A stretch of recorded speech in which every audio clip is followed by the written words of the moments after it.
ஓம் நமச்சிவாய. திருச்சிற்றம்பலம். சிவாய நமக, சிவசிவாய நமக. இந்த பிரபஞ்சத்தில் நிலையானது என்று எதுவும் இல்லை. மாற்றங்கள் மட்டுமே மாறாதவை. தினமும் நம் கண்களுக்கு தெரிந்தும் தெரியாமலும் எத்தனையோ மாற்றங்கள் நிகழ்ந்து கொண்டுதான் இருக்கின்றன.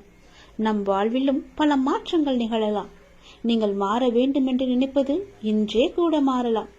ஆகவே நம்பிக்கையை இழக்காதே. நமது சூழ்நிலைகள் நிரந்தரமில்லை. தோல்விகளும் நிரந்தரமில்லை. கஷ்டங்களும் நிரந்தரமில்லை. உன் கடன் பிரச்சனைகளும் நிரந்தரமில்லை. இன்றைய நிலை நிரந்தரமில்லை. அவமானங்கள் எதுவும் நிரந்தரமில்லை.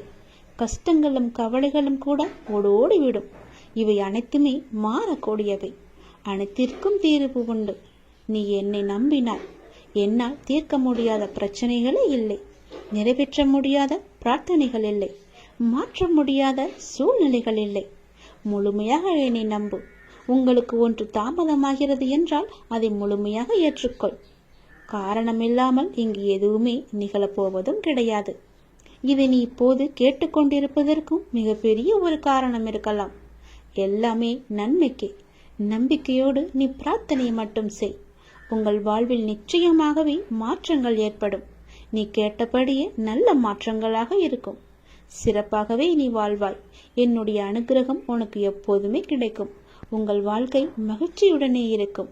உங்கள் மரியாதை உங்களிடம்தான் இருக்கின்றது. உங்கள் கண்ணியத்தில் தான் இருக்கிறது. உங்களுடைய நடத்தையில் தான் இருக்கின்றது. உங்களுடைய ஒழுக்கத்தில் தான் இருக்கிறது. உங்கள் முன்பு தரும் மரியாதையை வைத்துக்கொண்டு என்ன செய்ய போகிறீர்கள்? உங்கள் பின்னால் என்ன நடக்கிறது என்று கவனியுங்கள். உங்களை சுற்றி என்ன பேசுகிறார்கள் என்பதை உற்று நோக்குங்கள். உங்கள் மதிப்பு உங்கள் கண்ணியத்தின் மூலம்தான் நீங்கள் இல்லாத இடங்களிலும் பிரதிபலிக்கும். அவரா என்பதற்கும் அவனா என்பதற்கும் வித்தியாசம் இருக்கிறதல்லவா? உங்கள் செயல்களில் அது இருக்கிறது. உங்களுக்கென்று ஒரு பெயர், உங்களுக்கென்று ஒரு குணம், உங்களுக்கென்று ஒரு எல்லையை நீங்கள் வைத்துக் கொள்ளுங்கள். எவரையும் எடை போடாதீர்கள். எவரும் உங்கள் முன்னும் பின்னும் வேறு வேறு எடைகள்தான் காட்சி அளிப்பார்கள். நம்பி விடாதீர்கள். யாரையுமே நீங்கள் நம்பி விடாதீர்கள். பெயரை வைத்துக்கொண்டு என்ன செய்ய போகிறோம் என்று நினைக்காதே. அதுவே உங்களின் ஒரே நிம்மதி. நாம் என்னும் உயர்ந்த எண்ணங்கள் நம்மை சிறந்த மனிதராக மாற்றுகிறது. நமது வார்த்தைகளை நம்மை விளைவி கொடுக்க வைக்கிறது. செயல்கள், உறவுகள் அனைத்தும் நம் எண்ணங்களின் உருவங்கள். உன்னதமான எண்ணங்கள் தான் நம்மை எப்படி என்று தீர்மானிக்கிறது. நம் ஆளுமையை அதிகரிக்கச் செய்கிறது. எண்ணங்களின் உன்னதத்தன்மையால் பரமமான இந்த உலகில் வசிக்கும் இறைவனை நம் மனம் அடைகின்றது. அவரது அருகாமையை ஆன்மாவின் அனைத்து தேவைகளையுமே பூர்த்தி செய்கிறது. தப்பிக்க முயற்சி செய்யும் போது சூழ்நிலைகளின் கடினம் அதிகரிக்கின்றன. நாம் அதை எதிர்கொள்ள துணிந்தால் சூழ்நிலைகள் பணிந்து சாதகமாக மாறிவிடும். ஆனால் ஆன்மீக மனோபாவம் மிகவுமே அவசியம். இதை நினைவால் உருவாகும் தைரியம் உண்மைக்கு வெற்றியை முழு பரிசாகவே தரும். அதனால் இதை நினைவால் எப்போதுமே இறைவனுடன் நாம் ஐக்கியமாகுவது போல அவர் மீது முழுமையான நம்பிக்கை கொண்டு ஒவ்வொரு செயலையுமே நாம் செய்து வந்தால் நிச்சயம் வெற்றி நமக்கு பரிசாக வரும். உன்னுடைய வாழ்க்கையில் உன் கஷ்டங்கள் எல்லாம் மாறி நன்றாக வாழ வேண்டும், பெரிய மாற்றம் வேண்டும் என்று கேட்டாயல்லவா? நான் சொல்வதை கேள். உன் வாழ்க்கைக்கான பெரிய மாற்றம் வந்து கொண்டிருக்கின்றது. நான் சொல்வது போலவே நீ நடந்து கொண்டால் நிச்சயம் உன் வாழ்க்கை மாறும். உண்மையாகவே உனக்கு ஒரு நிலை மாற்றம் தேவை என்றால் பிறரது பிழைகளை நீ உதாசீனம் செய்துவிடு. பிறர் பிழைகளோடு உனக்கு எந்த தொடர்பும் இல்லை. நீ யார்? அவர்களை பொறுத்த அளவில் குறுக்கிட கேட்கிறார்களா என்ன? அவர்கள் வாழ்வில் குறிப்பிட்ட உனக்கு எந்த உரிமையும் கிடையாது. நீ உன் காரியத்தை மட்டுமே கவனித்து வா. ஆனால் அதே சமயம் உன் பிழைகளை உதாசீனம் செய்து விடாதே. அவற்றை மாற்ற வேண்டியிருக்கிறது. அவற்றை வென்றெடுக்க வேண்டியிருக்கிறது. வழக்கமாக எல்லோரும் தத்தமது குறைகளை கண்டு கொள்ளாமல் பிறரது பிழைகளை பற்றி பெரிதுபடுத்தி பேசுகிறார்கள். அதுதான் அகங்காரத்தின் போக்கு. ஆகவே அகங்காரமற்று இருக்க வேண்டும். முயற்சிதான் வெற்றியின் முதல் படி. அதை அடைய எத்தனை முறை தோற்றாலும் முயற்சியை மட்டும் விட்டுவிடாதே. எண்ணத்தில் தூய்மையும், சொல்லில் இனிமையும், செயலில் நேர்மையும் கொண்டு அற வாழ்க்கை வாழ்ந்து வந்தால், நாம் எளிமையான வாழ்க்கையை வாழ்ந்து வந்தால் நிச்சயம் நம்முடைய வாழ்வில் நல்ல மாற்றங்கள் ஏற்படும். உனது எண்ணங்கள் அனைத்தும் தவறாக நடக்கின்றது, என்ன செய்வது என்று யோசிக்காதே. அனைத்தும் மாறும். எதிலும் நிதானமாக யோசித்து செயல்படு. அவசரப்படாதே. நிச்சயம் வெற்றி கிட்டும். உன் வாழ்க்கையில் நடக்கின்ற யாவும் உன் கர்ம வினைகளின் படிதான் நடந்து கொண்டிருக்கிறது. அப்படி இருக்கையில் நீ துயரங்களை எதிர்கொண்டுதானே ஆக வேண்டும். உன் கர்ம பந்தத்திலிருந்து விரைந்து விடுபட உன்னால் முடிந்த அளவுக்கு நன்மைகளை செய்து கொண்டே இரு. அந்த நன்மைகளை செய்வதை விட்டுவிடாதே. உன்னிடம் உதவிக்கு வருபவர்களை உதாசீனப்படுத்தாதே. உன்னால் முடிந்த உதவியை இல்லை என்று சொல்லாமல் நீ அவர்களுக்கு செய். இல்லை என்ற சொல்லே உன் வாயிலிருந்து வரக்கூடாது. உன்னை காக்கும், அதுவே இக்கட்டான சூழ்நிலையில் காக்கும். உன்னுடைய தர்மமே உன்னை காக்கும், உன்னை சூழ்ந்து நிற்கும். வாழ்க்கையில் இன்பமும் துன்பமும் அவரவர் கையாளும் வகையில்தான் இருக்கின்றது. மற்றவர்கள் எல்லாம் நிம்மதியாக சந்தோஷத்துடன் வாழ்கின்றார்கள். நமக்கு மட்டும்தான் துயரம் இருக்கிறது என்று நீ புலம்பிக் கொண்டிருக்கிறாய். அது முற்றிலும் தவறு. எல்லோருக்குமே அவரவர் வாழ்க்கையில் சென்று பார்த்தால்தான் தெரியும் அவர்கள் படும் கஷ்டங்கள் என்ன, துயரங்கள் என்ன, எவ்வளவு அனுபவிக்கிறார்கள் என்று. பொறுமையையும் நம்பிக்கையை மட்டும் எந்த சூழ்நிலையிலும் கைவிடாதே. யாரோடும் உன்னை நீ ஒப்பிட்டு கொள்ளாதே. பொறுமையும் நம்பிக்கையும் உன்னில் சூழ்நிலையில் எப்போதும் காப்பாற்றும். உன்னை விட்டு யார் விலகினாலும் நீ கவலைப்படக்கூடாது. எல்லாம் நன்மைக்கே என்று எடுத்துக்கொள்ள வேண்டும். நீங்கள் மென்மேலும் வளர்ச்சியடைந்து வாழ்வில் வெற்றி பெற வேண்டும் என்றால் நான் சொல்வதையெல்லாம் நீ கடைபிடித்துதான் ஆக வேண்டும். உனது வாழ்க்கை எல்லா செல்வ வளங்களையும் பெற்று மகிழ்ச்சியாக மாற வேண்டும் என்றால் நான் சொல்வதை நீ கடைபிடித்துதான் ஆக வேண்டும். இவை அனைத்துமே உன்னை வந்து சேரும்படி நான் அமைத்து தருகிறேன். உன் லட்சியத்தில் மட்டும் உன் கவனத்தை செலுத்து. யாருடனும் உன்னை நீ ஒப்பிட்டு பார்க்காதே. உன்னை யாருடனாவது ஒப்பிட்டு பார்க்க வேண்டும் என்று நினைத்தால் நீ உன்னுடனே உன்னை பற்றியே முன்காலத்திலும் இப்போதும் உள்ளபடி நீ ஒப்பிட்டு பார். நிச்சயம் உன் வாழ்க்கை எப்படி மாறியிருக்கிறது என்று உனக்கே தெரியும். மேலும் பெரிய மாற்றம் வேண்டுமென்றால் நான் சொல்வதை இப்போதே கேள். பெரிய மாற்றம் உன்னை தேடி வந்து கொண்டிருக்கிறது. என்னை அன்போடும் உன்னையோடும் கூப்பிடுகின்ற எல்லோருக்கும் நான் பக்கத்திலேயே இருக்கின்றேன். இருப்பது ஒரு வாழ்க்கை. யாரையும் வெறுக்காமல், யாரையும் துன்புறுத்தாமல் நீ வாழ்ந்துவிட்டு நாம் செல்ல வேண்டும். நல்லதே நடக்கும் உனக்கு. ஏனென்றால் நீ நினைத்த செயல் விரைவில் என் ஆசையுடன் உனக்கு நடக்கப் போகின்றது. உன்னை சரியான நேரத்தில் கை தூக்கி விடப் போகின்றேன். தற்போது நடக்கின்ற அனைத்துமே உனக்கு எதிராக நடப்பது போல் தோன்றலாம். ஆனால் இறுதியில் நான் அனைத்தையும் சரி செய்வேன். என்னுடைய நேரத்திற்காக நீ கொஞ்சம் பொறுமையாக காத்திரு. அனைத்தும் உனக்கு வெற்றியாக அமையப் போகிறது. உனக்கு வெற்றியாய் அமைய நான் என்றுமே துணை இருப்பேன். சில நேரங்களில் நீ தனியாக நடக்க வேண்டும். ஏனென்றால் நீங்கள் கூட்டமாக நடக்கும்போது அந்த பாதையை நீ இழக்க எப்போதும் வாய்ப்பு இருக்கின்றது. அதை மறந்து விடாதே. கூட்டமாக நடக்கும்போது யாராவது ஒருவர் பின்னே தள்ளிவிடுவர், அல்லது முன்னே தள்ளிவிடுவர், அல்லது பக்கமாக தள்ளிவிடுவர். அதனால் நீ எப்பொழுதும் தனியாகவே நடக்க கற்றுக்கொள். எனவே நீங்கள் தனியாக நடந்து சென்றால் எதற்குமே வருத்தப்பட வேண்டாம். உனக்கு யாரும் துணை இல்லை என்றும் நீ கவலைப்பட வேண்டாம். உன் அருகிலும் உன் பக்கத்திலும் எல்லா புறமும் நான் உன் கூடவே வந்து கொண்டிருப்பேன். ஏனென்றால் நீங்கள் இலக்கை அடைய நான் விரும்புகின்றேன். அந்த கடவுள் விரும்புகின்றார். உன்னுடைய இலக்கு எது என்று அறிந்து நீ சென்று கொண்டிருக்கும் பாதை சரியான பாதையே. அது உனக்கு கிடைக்க வேண்டும் என்பதற்காகத்தான் நான் ஆசைப்படுகின்றேன். உன்னுடன் நான் இருக்கின்றேன் என்ற நம்பிக்கையோடு இரு. எல்லாமே உனக்கு நல்லதாகவே நடக்கும். நீ கொஞ்சம் அமைதியாயிரு. உன்னுடைய சோகம், உன்னுடைய கண்ணீர், உன்னுடைய மனவலி, உன் மனவேதனை அனைத்தையும் நான் அறிந்து வைத்திருக்கின்றேன். அது எல்லாவற்றையும் நான் சரி செய்கிறேன். நீ கவலைப்படாதே. உனக்கான நிம்மதியை நான் நிச்சயம் தருவேன். நீ எல்லாவற்றையும் தேடி சென்ற காலமெல்லாம் விலகிவிட்டது. அனைத்துமே உன்னை தேடி உனது வருகைக்காக காத்திருக்கும் நேரம் இது. நீ அழைக்காமலேயே நான் உன்னை தேடி வருவேன். ஏனென்றால் நீ என்னுடைய பிரியமான குழந்தை. நீ எதை தேடி இத்தனை நாட்கள் அலைந்து திரிந்து கொண்டிருந்தாயோ அது உன்னை தேடி தானாகவே வரப்போகிறது. காத்திரு, பொறுமையாக இரு, அன்பாக இரு, பாசமாக இரு. உன்னை தேடி அது வந்து கொண்டிருக்கிறது. விரைவாகவே உன் கையில் கிடைக்கும். நான் சொல்கிறேன், மீண்டும் ஒரு முறை சொல்கிறேன், நீ எப்பொழுதும் தனியாகத்தான் நடக்க வேண்டும். எது செய்தாலும் தனியாகவே செய். அதுதான் உனக்கும் உன் வாழ்க்கைக்கும் நல்லது. உன் அப்பா நான் சொல்வது உன்னுடைய நன்மைக்காக மட்டுமே. உனக்கான வெற்றி பாதையில் நீ முதல் அச்சை பதித்து விட்டாய். உன் பிரச்சனைகளுக்கெல்லாம் விடிவு காலமும் வந்துவிட்டது. ஆனால் நான் உன்னை இந்த பூமிக்கு அழைத்ததன் நோக்கத்தை நீ மறந்து விட்டாயே. மீண்டும் ஞாபகப்படுத்துகிறேன், கேள். நான் எப்பொழுதுமே உன்னை தனியாக விடமாட்டேன். நான் உங்களை ஒருபோதும் ஒரு சூழ்நிலைக்கு அனுப்ப மாட்டேன். நான் உனக்கு பின்னாலும் முன்னாலும் நான்கு புறமும் நீ நடந்து கொண்டிருக்கும் போதும் உட்கார்ந்து கொண்டிருக்கும் போதும் எங்கு சென்றாலும் உனக்கு முன்பாக நான் போய்கொண்டே இருப்பேன். உனக்கு துணையாக பின்னால் வந்து கொண்டே இருப்பேன். உனக்கு ஒளியாக முன்னால் போய் அதற்கான தீபத்தை ஏற்றி அதில் உனக்கு வெற்றி என்ற கிரீடத்தை தருவதற்காக நான் அங்கு இருப்பேன். நீங்கள் இப்போது எந்த சூழ்நிலையை எதிர்கொண்டாலும் நான் உங்களுடன் இருக்கின்ற என்ற நம்பிக்கையுடன் மட்டும் இருங்கள். மற்றவற்றை நான் பார்த்து கொள்கிறேன்.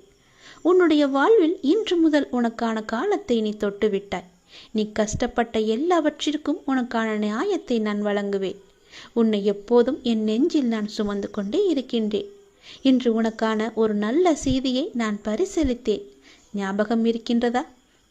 இனி தொடர்ந்து மேலும் உனக்கான நல்ல செய்தி வந்து கொண்டே இருக்கும். நீ மனம் தளராதே.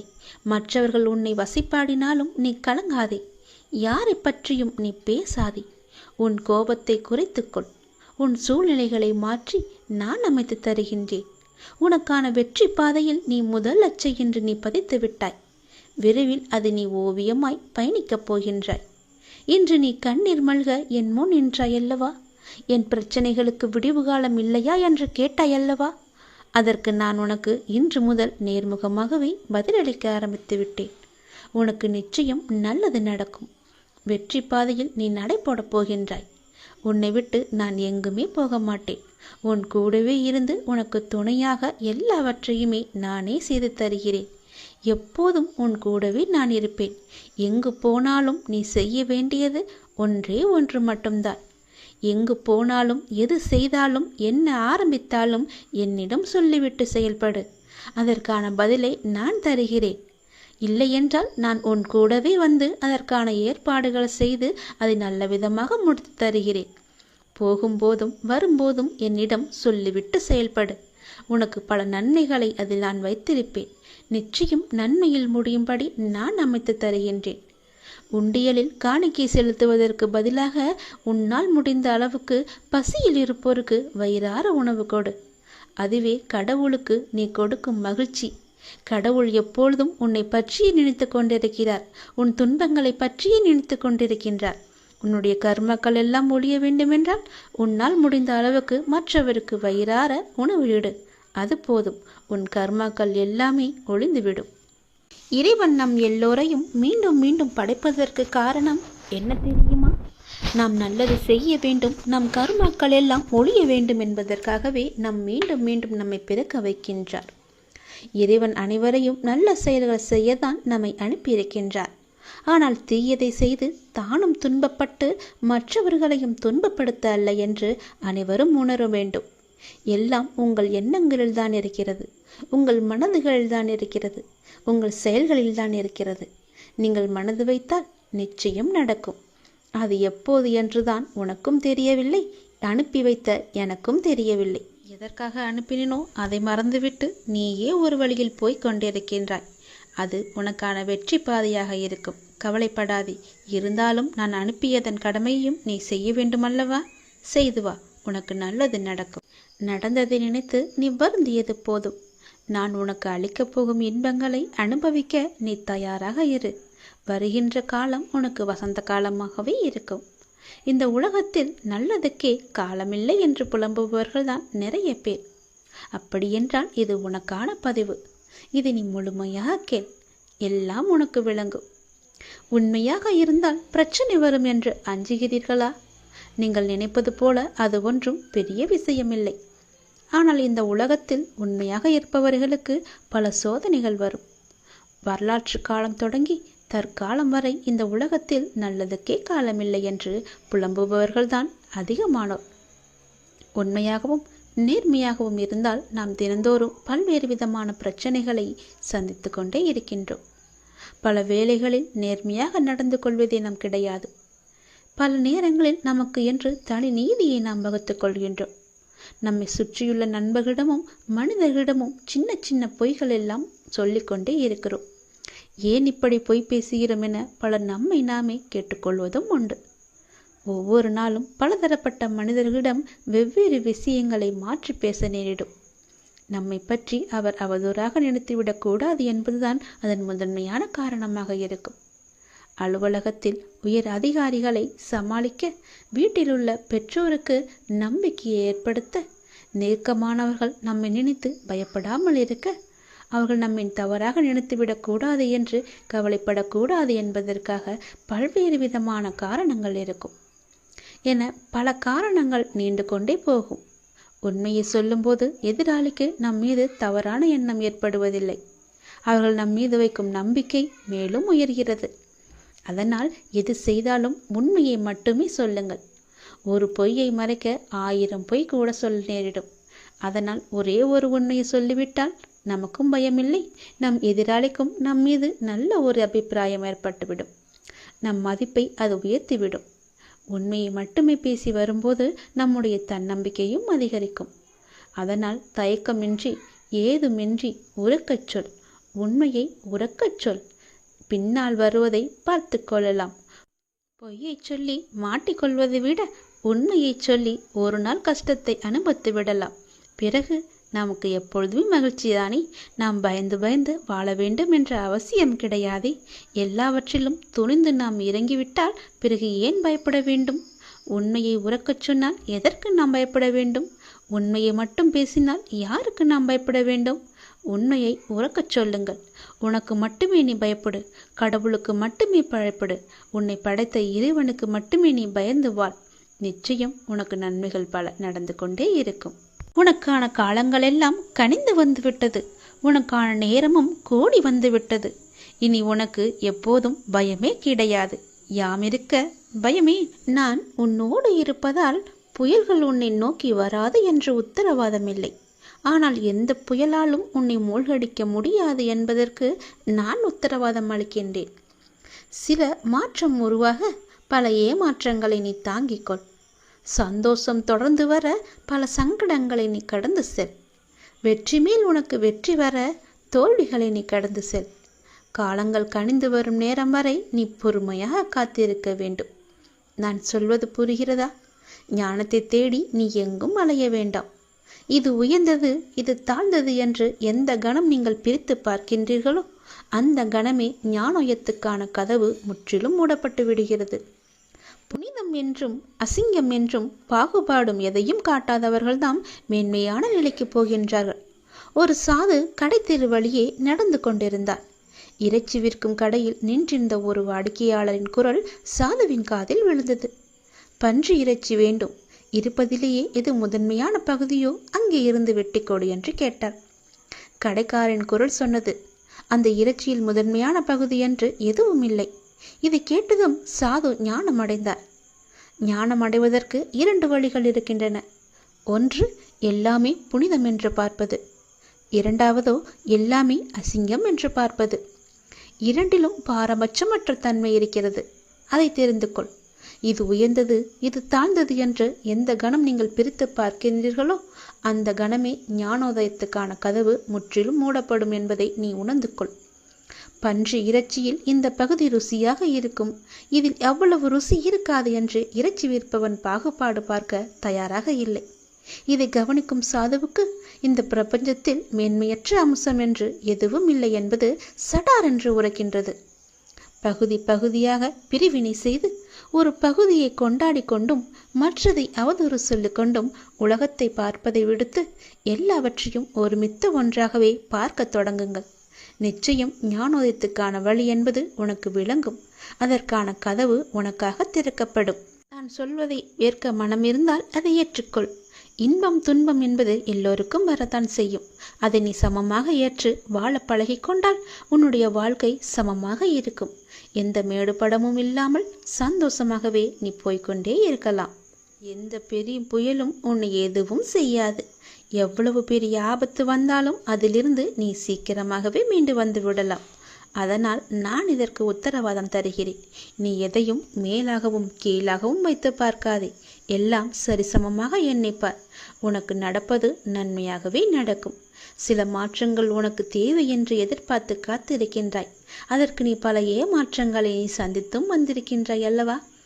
சந்தோஷம் உனக்கு தொடர்ந்து வர வேண்டுமென்றால் உனக்கு வந்த சங்கடங்களை எல்லாம் நீ கடந்து அதன் வழியே நீ வா. வெற்றி மேல் உனக்கு வெற்றி வர வேண்டுமென்றால் பல தோல்விகளை நீ கடந்திருப்பாய் அல்லவா? அது போலவே இதையும் நீ கடந்து வா. காலங்கள் கனிந்து விட்டது. அதுக்கான நேரமும் வந்துவிட்டது. பொறுமையாக இருந்ததற்கான நல்ல பலனை நீ பெறப் போகின்றாய். சந்தோஷமாகவே அதை நீ அனுபவிக்கப் போகின்றாய். நல்லதே நடக்கும் உனக்கு. தனியாக நடப்பதாக நினைக்கிறாயா? உன் பாதை என்பது என்னால் வடிவமைக்கப்பட்டது. என் அனுமதி இல்லாமல் எதுவுமே இங்கு நடக்காது தெரியுமா? நீ ஏன் எல்லாவற்றையும் உன் தலையில் வைத்து கொண்டிருக்கிறாய்? ஏன் உன் அப்பா நான் உன் வழிகளை தாங்க மாட்டேன் என்று நினைக்கின்றாயா? நீ எப்போது என்னை அப்பா என்று அழைத்தாயோ அப்போதே எல்லா உரிமையும் உனக்கும் எனக்கும் இருக்கிறது. நீ அழும்போது என்னுடைய மனம் துடிக்கின்ற துடிப்பை என்னால் எந்த வார்த்தைகளில் உன்னிடம் கூறுவது என்று தெரியவில்லை. உன் மனவழி, உன் உடம்பில் ஏற்படும் என அனைத்து வழியையும் நீ என் பெயர் சொல்லி என்னால் அதை தாங்க முடியாது, எனக்கும் அதற்கான பலத்தை தாருங்கள் அப்பா என என்னிடம் கேட்கிறாய் அல்லவா? உன் வழியை நான் தாங்க மாட்டேனா? உன் கண்ணீரை காணும்போது அதுதான் எனக்கு வலியை, மிகுந்த வலியை ஏற்படுத்துகிறது.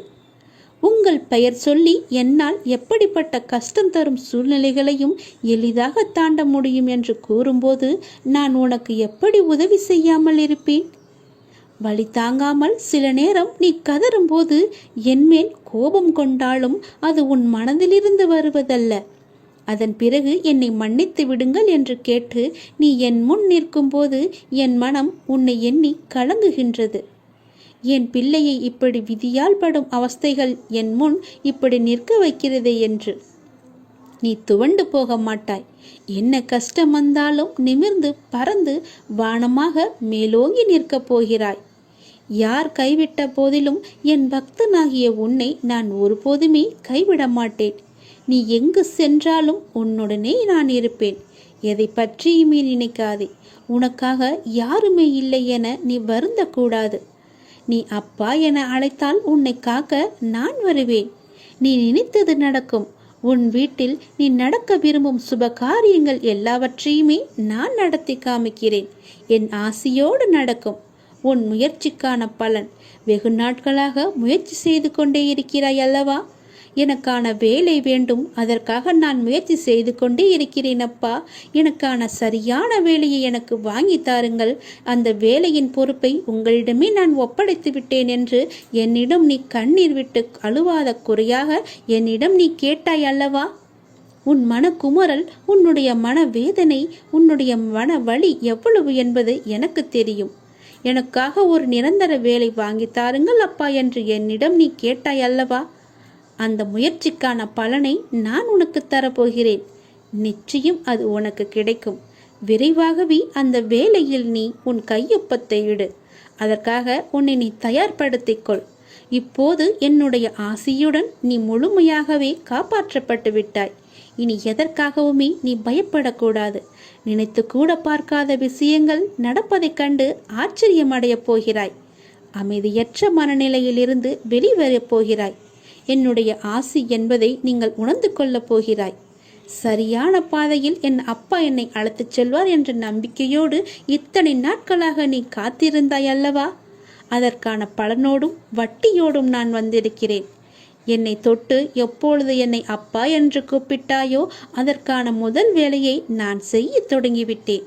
இனி எல்லாமே உனக்கான வெற்றி பாதையாக மட்டுமே அமையப் போகிறது. நீ கேட்ட வேலை உனக்கு நிரந்தரமாக கிடைக்கப் போகிறது. அதை பெற்றுக்கொண்டு உன் வாழ்வை நீ இனிமையாக பொழுதாக மாற்றிக்கொள். இதுதான் என்னுடைய உனக்கான ஆசீர்வாதம். உனக்கு எப்பொழுதுமே என்னுடைய ஆசியும் துணையும் எப்பொழுதுமே இருக்கும். உனக்கு பக்க பலமாக இருந்து உன்னை காப்பாற்றுவதுதானே உன்னுடைய அப்பாவின் வேலை. உன் அப்பா நான் சொல்கிறேன். உனக்கு தரும் இந்த வேலை நிரந்தரமான வேலை. உன் மனதிற்கு நீ எப்பொழுதும் சந்தோஷமாகவே இருப்பாய். நீ எப்பொழுதும் நன்றாகவே இருப்பாய். உன்னுடைய கடந்த கால நஷ்டங்கள், இழப்புகள், ஏமாற்றங்கள், காயங்கள், தோல்விகள் எல்லாம் மறந்து போகும் அளவிற்கு உனக்கு நான் மிக பெரிய மகிழ்ச்சியை தரப்போகிறேன். என் ஆசையுடன் நீ நன்றாகவே இருப்பாய். நீ என்னுடைய பிள்ளை. இறைவா, எனக்கு ஏன் இந்த சோதனை என்று நீ புலம்பாதே. மரத்திற்கு இலையுதிர் காலத்தை வைத்தவன் வசந்த காலத்தையும் வைத்திருக்கிறான். ஞாபகம் இருக்கிறதா? அதை போல உன்னுடைய துன்பமான நாட்கள், உன்னுடைய சோதனை காலம் எல்லாமே முடிந்து உனக்கு வசந்த காலம் வீசும். அதே போல நம்மையும் நிரந்தர துன்பத்தில் வைக்க மாட்டார் என்று நீ நம்ப வேண்டும். நீ நினைத்தது நடக்கவில்லை என கவலைப்படுகிறாய் மகளே. அது நடக்க வேண்டிய நேரத்தில் இந்த அப்பாவின் ஆசியோடு நடக்கும். நீ முயற்சி செய், உனக்கான பலன் நிச்சயமாகவே கிடைக்கும். முயற்சியை மட்டும் நீ கைவிட்டு விடாதே. உன்னோடும் உன் குடும்பத்தோடும் தான் நான் இருந்து கொண்டே இருக்கிறேனே. நீ எல்லா செல்வ வளங்களையும் பெறுவதற்கு உனக்கே அரிதான வாய்ப்பு ஒன்று கிடைக்கும். பேரும் பெற்று சீரும் பெற்று சிறப்பாக நீ வாழப்போகிறாய். நிம்மதியான மகிழ்ச்சியான வாழ்க்கையை நீ வாழப்போகிறாய். நீ எதை பற்றியுமே எதிர்மறை சிந்தனைக்கு உன் மனதில் நீ இடம் கொடுக்க கூடாது. ஒன்றை மற்றும் நீ நினைவில் வைத்துக்கொள். நாம் செய்த புண்ணியமும் தர்மமும் நமக்கு இடம் தெரியாத இடத்தில், இக்கட்டான சூழ்நிலையில் ஏதாவது ஒரு ரூபத்தில் உன்னை காப்பாற்றும். அப்படித்தான் நீ என்றோ செய்த தர்மம் இன்று உன்னை காப்பாற்றி இருக்கிறது. இறைவன் யாருக்கு எதை விதித்துள்ளான் என்பது இறைவனுக்கு மட்டுமே தெரிந்த விஷயம். இறைவன் எழுதாமல் எதுவும் நடக்காது. இறைவனை நாடாமல் எதுவும் நமக்கு கிடைக்காது. முயற்சி மட்டும்தான் நம்முடையது. அதற்கான முடிவு இறைவனின் கையில் இருக்கிறது. அது இறைவனுடையது. அதற்காக நீ வருந்தாதே. எதை இழந்தாலும் அது இன்னொரு வடிவில் அது உன்னை வந்து சேரும் என்று நம்பு. எனக்கு அப்பா செய்வது எல்லாமே என்னுடைய நன்மைக்கு மட்டும்தான் என்று நீ நம்பு. வாழ்க்கையின் சந்தோஷத்தை பிற நபரோடு நீ தேடாதே. உங்கள் சந்தோஷத்தை உனக்குள்ளேயே தேடு. உங்கள் பிறவியின் காரணத்தை தேடு. உங்களின் வளர்ச்சியின் தடைகளை தேடு. நான் என்னும் ஆணவம் தவித்து நதி போல நீ ஓடு. பிடிக்காத செயல்களை கண்டு கொள்ளாமலும், வேண்டாத செயல்களில் உங்கள் கவனத்தை செலுத்தாமலும், தேவையில்லாத கேள்விகளுக்கு நீ பதில் கூறாமலும் இருந்தாலே போதும். உங்களுடைய உடலும் மனமும் ஆரோக்கியமாக இருக்கும். நீங்கள் மற்றவர்களால் தூக்கி எறியப்படும் ஒவ்வொரு பொழுதும் காகிதமாக நீங்கள் விழாதே. விதையாக எழுங்கள், மீண்டும் முளைப்பதற்கு. நம்மை தூக்கி எறிந்து விட்டார்களே என்று கவலையிலேயே அப்படியே வீழ்ந்தே கிடைக்காதே. எழுந்து வா. உன் அப்பாவின் துணையோடு உன் அப்பாவின் கரத்தை பிடித்துக்கொண்டு நீ மேலே எழுந்து வா. எல்லாவற்றிலுமே நீ ஜெயிப்பாய். என்னால் முடியும் என்ற தன்னம்பிக்கையோடு எழுந்து எல்லாவற்றையுமே வெற்றிப்படியாக மாற்றி காட்டு. ஒருவர் இப்படித்தான் என முடிவான பிறகு அவர்களை மாற்ற முயற்சிக்காமல் உங்களை நீங்களே மாற்றிக்கொண்டு அடுத்த நிலைக்கு சென்று பாருங்கள். யாருடைய நிழலுக்குள்ளும் உங்களை பழக்கப்படுத்தி கொள்ளாதிருக்கும் வரை வெயில் உங்களை சுடுவதில்லை. எத்தனை வேகமாய் நம்மை மற்றவர்கள் மறந்து விடுவார்கள் என்பதை நாம் உணர்ந்து விட்டாலே போதும். நாம் நமக்கான வாழ்க்கையை வாழ ஆரம்பித்து விடுவோம். அனைத்திலும் இயல் எதிர்பார்த்த சூழலை புரிந்து கொண்டால் உயரிய நிலையை பெறுவது நிச்சயம் உண்மை. நான் சொல்வது உனக்கு புரிகிறதா? நான் சொல்வது புரியவில்லை என்றால் மீண்டும் ஒரு முறை கேட்டு அதன்படியே நட. உனக்கு வெற்றி நிச்சயம் காத்திருக்கிறது. இந்த விஷயத்தை நான் வெகு நாட்களாக உன்னிடம் சொல்ல வேண்டும் என்று நான் நினைத்து கொண்டிருந்த விஷயத்தை இப்பொழுது நான் உன்னிடம் சொல்லிவிட்டேன். இப்பொழுதுதான் எனக்கே மன ஆறுதலாக இருக்கிறது. இனி நீ பிழைத்துக் கொள்வாய். உன்னை நோக்கி வருகின்ற அனைத்தும் என்னுடைய கைகளிலிருந்துதான் உன்னிடம் வருகிறது. அதை எதிர்நோக்கி நீ எடுக்கும் பக்கமே உன் வாழ்க்கை என்னும் புத்தகம் எப்படி இருக்கும் என்று தீர்மானிக்கின்றது. அந்த புத்தகம் குறிக்கின்ற முக்கியமான காலம் நிகழ்காலம் மட்டும்தான்.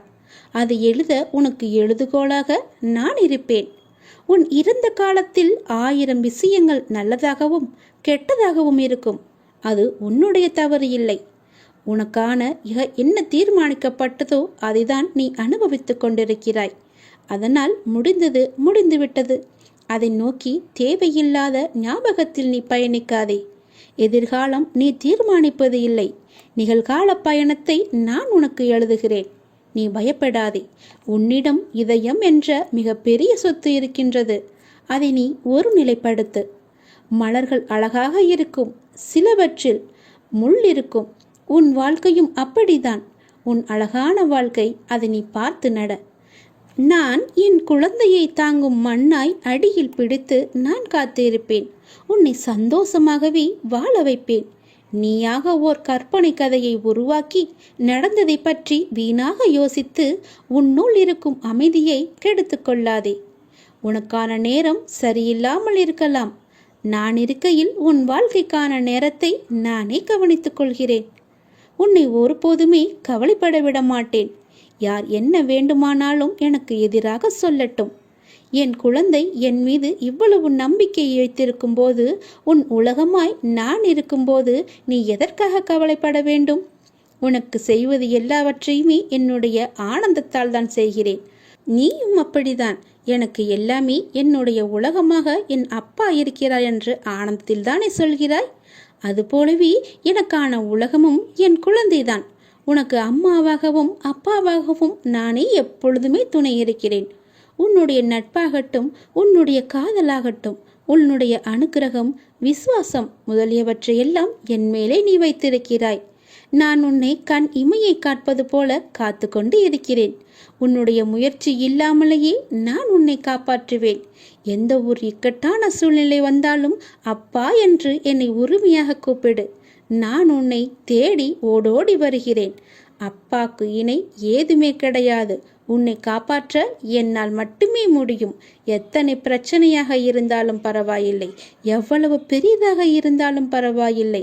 நான் நினைத்தால் அதை ஒரு நொடியில் மாற்ற முடியும். முழுமையாக என்னை நீ நம்பு. எல்லாவற்றையுமே நான் பார்த்து கொள்கிறேன். இனி உனக்கு நடப்பது நன்மையாகவே இருக்கும். இது நாடகம் நிறைந்த நரிகள் வாழும் உலகம். இது நல்லவர் யார், கெட்டவர் யார் என நிதானமாக யோசித்து செயல்பட வேண்டிய காலம் இது. ஏனென்றால் இது கலிகாலமாகிவிட்டது. நான் உன்னோடு இருக்கிறேன். நீ பயப்படாமல் இரு. நீ பலம் கொண்டு திடமான மனதோடு இரு. உன்னை ஒரு பொதுமி அப்பா கைவிட மாட்டேன். புண்ணியங்கள் அனைத்திற்குமே தலையாயது எது தெரியுமா? நன்றி பாராட்டுவதுதான். பாவங்கள் அனைத்திற்குமே தலையாயது நன்றியை மறப்பதுதான். செய்த நன்றியை மறப்பதுதான் பெரிய பாவம். தக்க சமயத்தில் செய்த உதவிக்கு நன்றியை கொன்றவனுக்கு ஒரு பிரயோஜனமும் இல்லை, ஒரு சித்தமும் இல்லை. நம்மை பெற்று வளர்த்த அன்னையும் பிதாவும் முன்னறி தெய்வம், கண்கண்ட தெய்வம். அவர்களுக்கு செய்யும் பணிவிடைகளே நீ செலுத்த வேண்டிய முதன்மையான நன்றி கடன். ஏனெனில் அதன் நன்மை என்பது கடலை விட பெரியது. தள்ளாத காலத்திலாவது நீ அவர்களின் மனம் மகிழும்படி நடந்து கொள். நீ என்னதான் தான தர்மம் செய்து வந்தாலும் அவர்களை நல்லபடியாக வைத்து கொள்ளாவிட்டால் நீ எதிலுமே வெற்றி பெற முடியாது. உன் உண்மை அன்பிற்கு கட்டுண்டவர்களை தவிர வேறு எவரின் அசட்டு பேச்சுகளுக்கும் நீ உன் மனதில் இடம் கொடுத்து விடாதே. எந்த சூழ்நிலையிலும் உனக்கு தக்க சமயத்தில் உதவி புரிந்தவர்களை உதாசீனப்படுத்தாதே. உதவி செய்தவர்களுக்கு நன்றி பாராட்டுவதுதான் மிகப்பெரிய புண்ணியம். உனக்கு பின்னால் இருப்பது யார் என்று தெரிந்து கொள். உனக்கு பின்னால் இருப்பது நான் தான். உன்னை நான் கைவிடவே மாட்டேன். எல்லாமே சரியாகிவிடும். எதற்குமே நீ அஞ்சாதே. உன்னோடும் உன் குடும்பத்தோடும் நான் உன் அப்பா இருக்கிறேன். எதற்குமே கலங்காதே. உன்னை நான் அல்லவா எப்போதுமே பார்த்து கொண்டிருக்கிறேன். அதனால் என்றுமே உனக்கு நன்மையை மட்டும்தான் தெரிவேன். நன்மை மட்டும்தான் உன் கண்ணுக்கு புலப்படியும் நான் செய்வேன். உன்னுடைய பாரங்களை எல்லாமே எனது பாதத்தில் நீ சமர்ப்பித்து விட்டாய். நீ எதற்காகவும் இனிமேல் கலங்கக்கூடாது. எப்போது உனது பாரங்களை எனது காலடியில் நீ விட்டாயோ அந்த நொடி முதலே உன்னுடைய கர்ம வினைகளை அகற்றி உனக்கு நல்லது நடக்க நான் ஆயத்தமாகிவிட்டேன். இப்பொழுது என்னுடைய தவக்காலம் முடிந்தது. உனக்கு நல்லதை நடக்க செய்ய போகிறேன். இப்போது உனக்கு நல்லது நடக்குவதற்காக நான் கண்கொண்டு திறந்து பார்த்திருக்கிறேன் உன்னை. என்னுடைய தவக்காலமே உனக்காக மட்டும்தான். எல்லாமே உனக்கு கைகூடி வரப்போகிறது. நீ துயரத்திலிருந்து நிச்சயமாகவே விடுபட போகிறாய். பல ஆனந்தத்தை நான் உனக்கு அள்ளித்தரப்போகிறேன். காத்திரு.